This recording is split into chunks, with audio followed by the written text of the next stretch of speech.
Let's move into the side profiles. Section with a horizontal parting right at the parietal. And we're going to subdivide this with a horizontal section about 50-50. Controlling the hair at all times. It's so important. It makes the haircut so much easier when you're not fighting the hair and you take the time to really make sure that you're keeping very disciplined in your movements. Remember, this is right above the ear. Don't open and close those shears too aggressively. Laterally direct it slightly back and cut up and out to the existing length. Such a simple thought process, but creating absolutely incredible results. Repeat the same exact movements on your next section. Subdivide into 2 horizontal, lightly direct it to the back and cut up and out again. So now we're taking the rest of the remaining of this top profile and repeating those exact same movements. Notice how I'm cutting very lightly, especially around the hairline in the front. Just enough to create a little bit of movement in there. Falls right into place. We're cutting to such nice taper, you're never going to see a hard line in there. 2 reasons. Because the way we move and the fact we never close our shears totally, creating that hard line. So let's work towards the fringe. So what we're going to do is we're going to divide this vertically exactly where I want that stair step to be.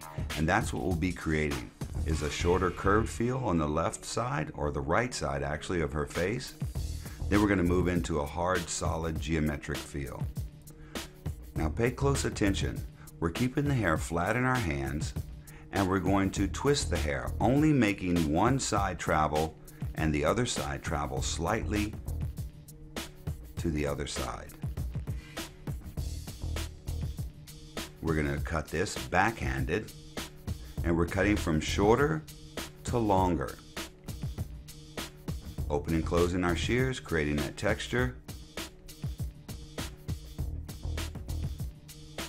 Distance equals length, so the further we make it travel, the longer it's going to be. Plus, you can choose a finger angle for exaggerated length.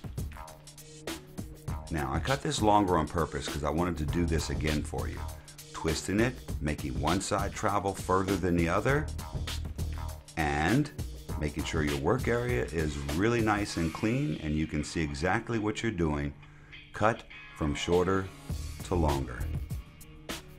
Your in and out movement, how close your hand is to the head, is going to determine where that shortest piece hits. So now that we've got that nice curved line in there, separate out right at the top of the ear, and we're going to connect from where we cut the fringe and cut a slight C shaping in the hair. But watch how cool this is. If you want to create ultimate texture, keep your shears perpendicular to the hair. Open and close your shears and you can see the absolute texture being created as I'm cutting. Open and close your shears lightly. You can always go back in and take more off. Your objective is to work from that length I cut the fringe all the way to her existing length without cutting back into the head shape. I'm cutting down. Although my shears are pointing back, my movements allow me to really create a nice blend or continuity in through that side profile.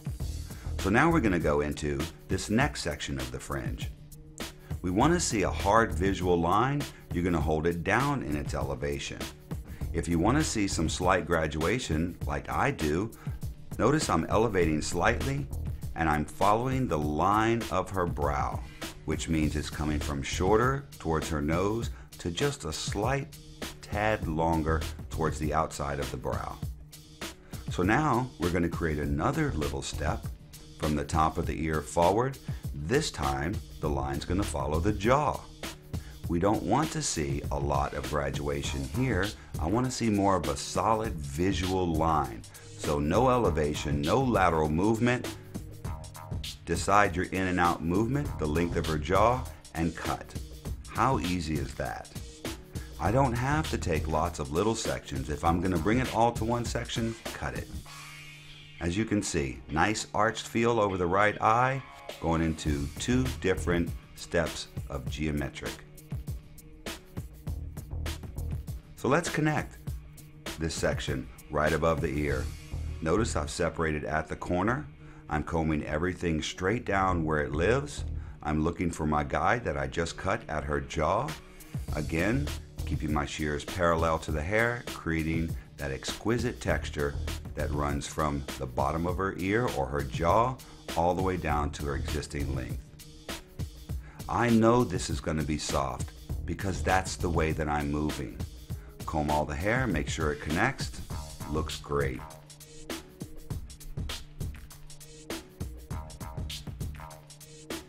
Check your work. Now's the time you can go in and really fine-tune that. I notice a little section right above her eye that I want to clean up.